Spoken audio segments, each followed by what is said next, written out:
Buenas noches. Este vídeo es sobre el texto del posibilismo ontológico, un texto que escribí ya hace varios años y que lo hemos incluido en esta bibliografía.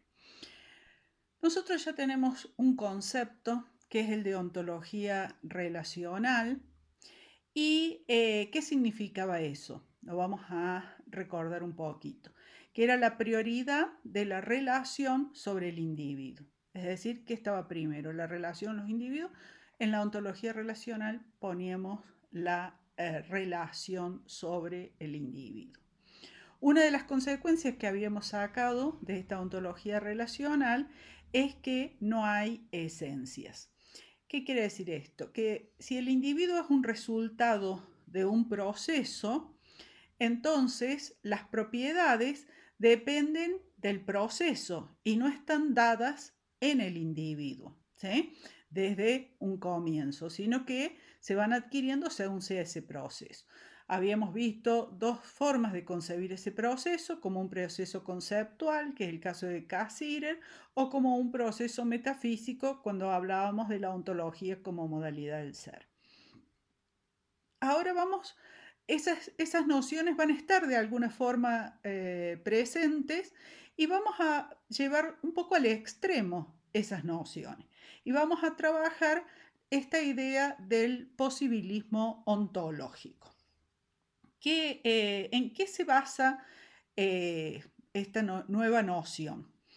Es una ontología basada en la posibilidad, ¿sí? Y aquí vamos a tener algunas consecuencias de esta ontología. Una de ellas es el indeterminismo, es decir, ya no vamos a tener determinaciones a través de las causas, ¿sí? De las relaciones causales. Otra consecuencia es la contingencia. No va a haber separación entre sujeto y objeto.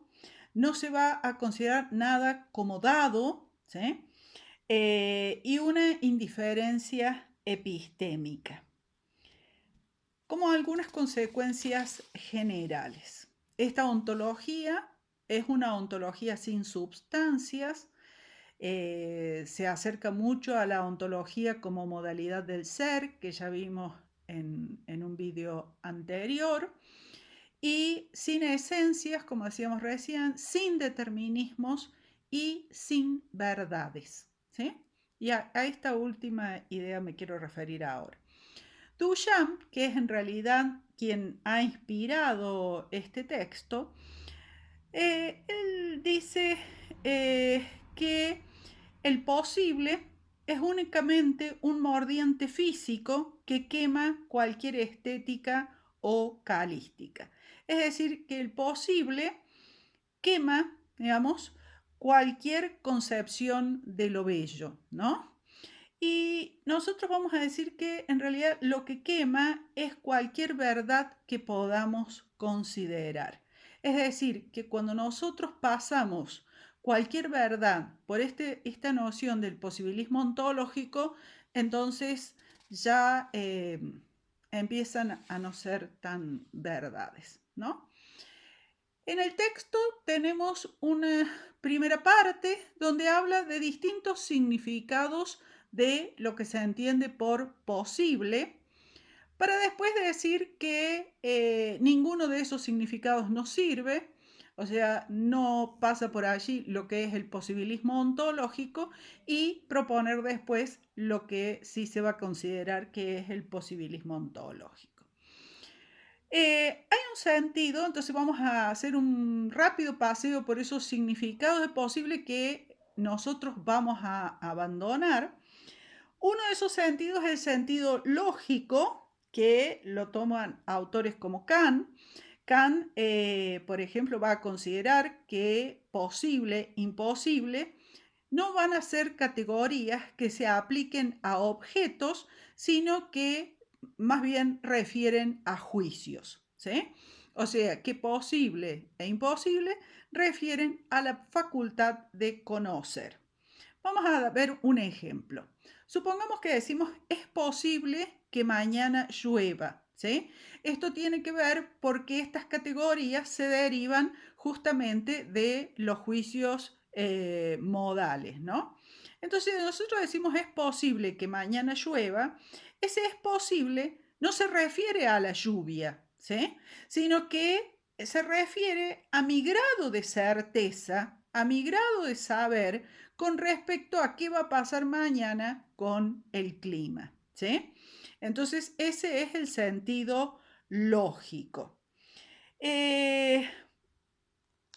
Es una posibilidad, como está, es una posibilidad de nuestro conocimiento, es una medida de nuestro conocimiento, ¿sí? Y en ese sentido podemos decir que se trata de una posibilidad epistémica. Aquí vamos a profundizar un poquito esta noción de posibilidad epistémica. Y vamos a tomar un ejemplo que da Ian Hacking, un filósofo. Dice, vamos a suponer que una persona compra un boleto de lotería, ¿sí? Es posible que gane, ¿sí? O sea que parece posible que gane. No lo sabemos aún y es probable que no gane, pero puede ganar. Puede ganar o no. Es posible que gane. Ahora, supongamos que la lotería donde ha comprado ese boleto es una estafa y en realidad nadie puede ganar. Entonces aquí sacamos otra conclusión. En realidad nunca fue posible que podía ganar. Nunca existió la posibilidad de que pudiera ganar. Entonces, aquí tenemos dos sentidos de posible. Es posible que gane cuando condiciones normales de una lotería parece posible, ¿sí? Pero si es el caso de la estafa y decimos que nunca fue posible, decimos allí otro sentido de posible. Entonces, parece posible es diferente de era posible. Bien, son dos sentidos distintos. Por lo tanto, vamos viendo que no es tan fácil definir lo que vamos a entender por posible. Hay un autor que se toma ahí en el texto, que es Klee, que él distingue entre posible y probable, ¿sí? Entonces lo que va a decir es que muchas cosas son posibles, por ejemplo, una utopía es posible, pero en realidad pocas son probables. ¿Por qué? Para que una cosa posible sea probable, tiene que haber alguna causa que lo determine y para que lo transforme en que sea probable. ¿Qué quiere decir esto? Por ejemplo, muchas conductas son posibles, pero pocas son las que se llevan a cabo. Esas que se llevan a cabo, que tienen que ver con efectivamente las posibilidades que da el entorno, son las que son probables. Bien, Hacking, retomando este autor Hacking que habíamos hablado al comienzo, él acerca más la idea de posibilidad y probabilidad. Dice que hay algunos contextos en que posible y probable pueden intercambiarse. Entonces, para esto él distingue dos significados de posible: el posible que y el posible para, ¿sí? El posible que es el sentido que le dan los lógicos, que nosotros ya hemos referido a eso, y el posible para, que él lo llama un sentido, digamos, que utilizarían los moralistas. El posible que es justamente el sentido en el que se puede sustituir por probable, o sea que es intercambiable. Posible que significaría lo mismo que probable. En cambio, posible para es diferente de probable. Vamos a ver algunos ejemplos, ¿sí? Supongamos que yo digo, es posible que vaya al cine mañana, ¿sí? Ese es posible, es posible que puede sustituirse por probable. Es probable que vaya al cine mañana, ¿sí?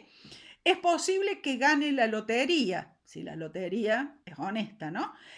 Ahí también puedo sustituirlo por probable. Es probable que gane la lotería con el billete que he comprado.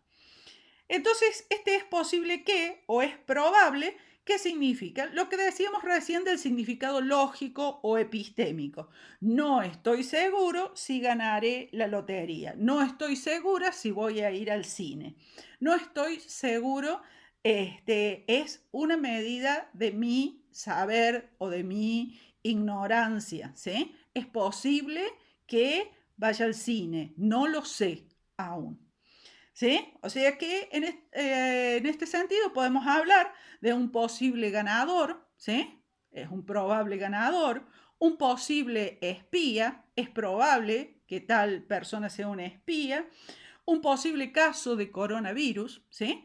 Entonces, esos son los posibles que se pueden sustituir por probable y que tienen este sentido lógico como una medida de mi saber o de mi ignorancia. En cambio, el ejemplo de posible para ya no lo puedo sustituir por probable, ¿sí? Allí podemos hablar, por ejemplo, de esta es una posible ruta para ir a Córdoba, ¿sí? Esta es una posible persona para el cargo vacante, ¿sí? Allí no podemos hablar o sustituir por probable, ¿sí? No tiene sentido decir una probable ruta para Córdoba, ¿sí? No tiene el mismo sentido. Allí no los podemos intercambiar. Carnap consideraba dos significados para el término probabilidad, viendo esta relación entre posible y probable. Por ejemplo, él decía que había dos significados de probabilidad, uno como grado de confirmación y otro como frecuencia relativa. Como grado de confirmación es el sentido lógico y como frecuencia relativa es un sentido estadístico. En el sentido lógico, que Hacking llama justamente la interpretación epistémica, entonces aquí tenemos de nuevo lo que señalaba hace un rato, es un grado de conocimiento.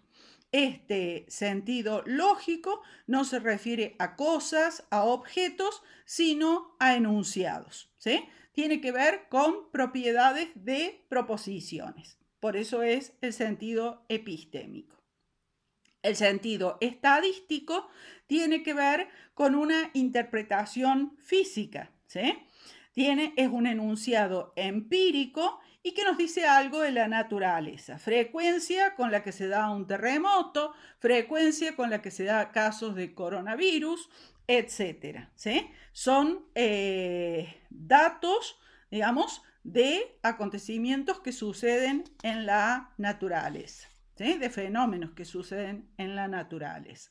Entonces, ahí tenemos una interpretación epistémica que tiene que ver con este sentido lógico que hemos venido hablando y esta interpretación física estadística donde esa frecuencia es una propiedad sí de los objetos y esa propiedad de los objetos puede ser como la temperatura, por ejemplo. Pasemos a otro autor que también habla de lo posible, Sartre, en otra línea totalmente diferente. Sartre también distingue dos sentidos. Aquí vemos uno ligado a la subjetividad y otro ligado a la estructura ontológica de la realidad. Vamos a ver los ejemplos que da el propio Sartre. Supongamos, dice Sartre, es posible que Pedro esté muerto, ¿sí? Ese es un sentido subjetivo. ¿Qué quiere decir? Que no sé si es verdad que Pedro está muerto, ¿sí? Y esto es lo mismo que el sentido de la interpretación epistemológica, que es el sentido que le daba Kant, que es el sentido lógico que hemos venido señalando. No se refiere este enunciado, es posible que Pedro esté muerto, no se refiere en realidad a Pedro, sino a mi conocimiento sobre cómo está él, ¿sí? Entonces es, dice Sartre, un cálculo de nuestra ignorancia. Y a esto es justamente lo que la mirada científica reduce lo posible, a un cálculo de nuestra ignorancia. La estructura ontológica de la realidad es totalmente diferente. La posibilidad es siempre de un ser, ¿sí? Fíjense que aquí cuando hablamos de estructura ontológica de la realidad, estamos más cerca del registro como modalidad del ser que habíamos hablado en un texto anterior. La posibilidad siempre es de un ser, ¿sí? pero no es en este caso una propiedad física, como habíamos visto en la interpretación física de Hawking, sino que Sartre va a decir que el posible en realidad le viene a las cosas desde la realidad humana. Es el ser humano quien proyecta de alguna forma su propia posibilidad sobre las cosas. Supone lo humano entonces, pero no de un modo epistémico, ¿sí? No como grado de conocimiento de ese humano, sino que supone al ser humano ontológicamente. ¿Mm? La realidad humana consiste siempre en una opción sobre su ser, porque esta justamente es la ontología humana de Sartre, ¿sí? Esta idea de que siempre estamos haciendo opciones de nuestro ser, o sea, somos seres que estamos en constante opciones sobre nuestro ser. Y por lo tanto, siempre estamos en ese estado de lo posible. Entonces, ese posible nuestro es lo que justamente le pasamos a las cosas. Es el posible que le otorgamos a las cosas, siempre está remitiendo a lo que nosotros somos, que somos justamente en ese estado de constante opción. Este texto, que fue inspirado en Duchamp, que ya vamos a ver cómo es que Duchamp nos lleva acá, Duchamp justamente él va a decir que las leyes de la ciencia, las leyes de la física, de la psíquica, de la química, etcétera, son leyes cambiables, ¿sí? Entonces, lo que tenemos aquí es que el posibilismo, en este sentido ontológico, más cercano a este de la estructura ontológica de la realidad de Sartre o de modalidad del ser, lleva a un sistema físico, humano, biológico, etcétera, al extremo de sus posibilidades. ¿Sí? Nosotros habíamos visto la ontología relacional. Pensemos ahora que esas relaciones, donde las relaciones producían los individuos, que esas relaciones son combinaciones posibles, ¿sí? Y esas combinaciones posibles las llevemos a un extremo, ¿sí? Entonces, las leyes ya no son posibles en el sentido de que nos describan unas regularidades, un mundo estable, porque ese mundo siempre está en constante movimiento, ¿no? En constante dinamismo, y ya no es posible ese control sobre ese mundo. La consecuencia de esto es una indiferencia epistémica. ¿Y qué quiere decir eso? Como todas las combinaciones son posibles, luego todas las combinaciones son igualmente buenas, porque son posibles, ¿sí? Si todo es igualmente posible, entonces nada es mejor o peor, ¿sí? Entonces aquí tenemos una especie de libertad de la indiferencia. Los cambios no suponen agentes, ¿sí? No suponen tampoco ese ser humano, ¿no? Que en Sartre, la ontología de Sartre supone al ser humano, ¿sí? Aquí no. Entonces, no, las combinaciones son justamente, son combinaciones posibles porque son llevadas al extremo. O sea, las posibilidades de combinaciones son infinitas, se lleva al extremo y entonces los resultados de esas combinaciones nos van dando realidades distintas. Entonces aquí la duda no tiene sentido. ¿Por qué? Porque la duda tiene un valor. ¿Qué significa la duda? Que temo equivocarme y no elegir lo mejor. Si tenemos indiferencia epistemológica, entonces la duda carece de sentido. La duda es un proceso mental que tiene que ver, digamos, con que consideramos que hay cosas que son mejores que otras. Por lo tanto, la duda es diferente del posibilismo ontológico, porque el posibilismo ontológico se funda en la indiferencia. Entonces, no hay esencias, no hay tampoco semejanzas. ¿Cómo vamos a explicar eso? ¿Sí? Vamos a suponer, yo lo he traído aquí, un objeto, ¿sí? Para hacer un ejemplo al estilo Duchamp. Vamos a ver, este reloj, ¿sí? ¿Qué tenemos aquí? Un cuadrante con las manecillas del reloj, ¿sí? Bueno, es un reloj, sirve para qué, para dar la hora, etcétera. Pero resulta que este reloj, y esto es real, hace mucho tiempo que no funciona, nunca conseguí que nadie lo arregle, pero este reloj también es un regalo de una amiga, ¿sí? Entonces, este reloj, que ya no es reloj, es esa presencia que se continúa de una amiga que ya hace mucho tiempo que no la veo, porque vive en otro país, ¿sí? Eh, pero también a veces cuando abro la ventana y los papeles se vuelan o cuando yo quiero separar algo, lo utilizo para como papel, ¿sí? Ahora supongamos que alguien tiene un peso suficiente, alguien me atacara y yo quisiera defenderme y se lo arrojara a alguien, ¿sí? O en un estado de ira lo arrojara contra un cristal, ¿sí? Son diferentes posibilidades. ¿Qué es lo que no debemos pensar? Que hay un algo que tiene distintas posibilidades. Ahí estaríamos pensando en la semejanza, porque el reloj, que es la presencia de mi amiga, o el objeto, que es la presencia de mi amiga, o el pisapapeles, o el que daba la hora, ¿sí? O el que arrojo contra alguien, ¿sí? Esos no son el mismo reloj, ¿sí? No hay una semejanza, no hay un algo que permanece idéntico y tiene estas distintas posibilidades, sino que no son posibilidades de un algo, sino que cada posible es un ser. Hay un ser que es el reloj que daba la hora. Hay otro ser que es el que arrojo. Hay otro ser que es el que uso como papeles, ¿sí? Entonces, cada posible es un ser.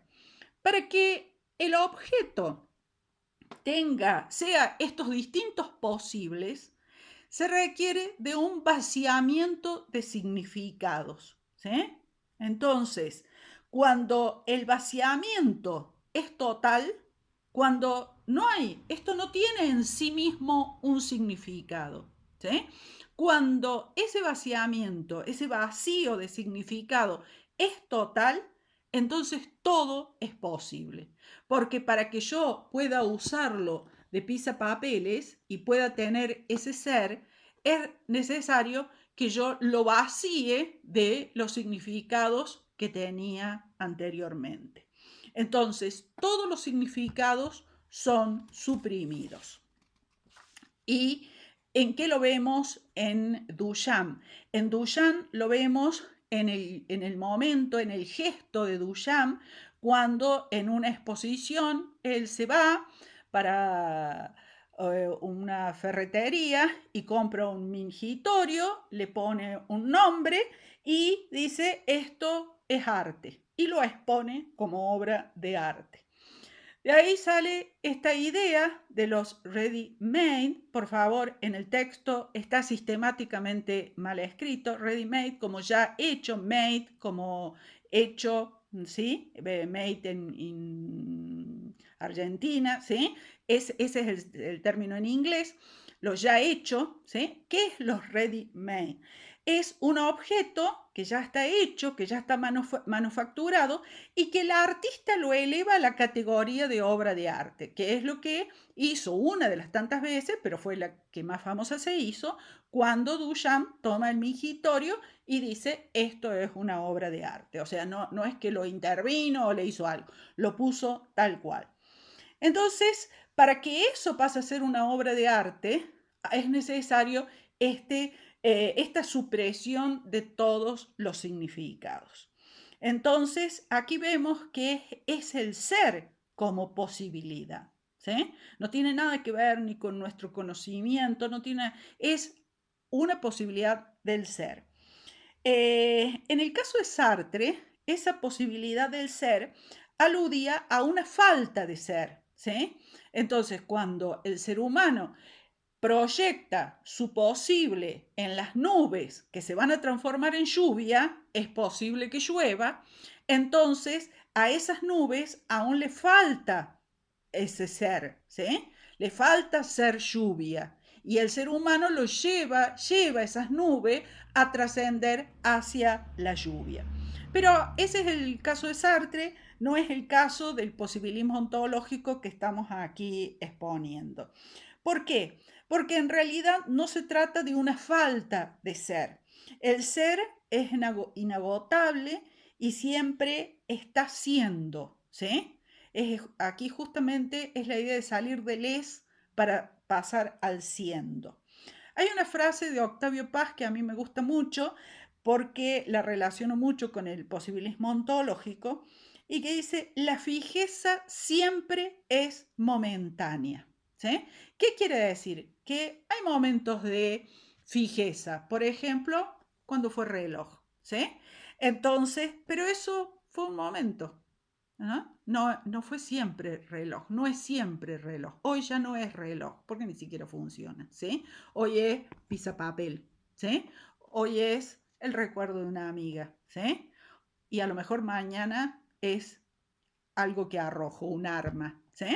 Entonces, justamente eh, lo que nos abre Octavio Paz es la idea de que comprendiendo justamente la momentaneidad es que se accede a la infinitud del posibilismo. ¿Sí? Bueno, esa es la noción que quería presentarles aquí, ¿no? Y bueno, nos vemos en próximos vídeos.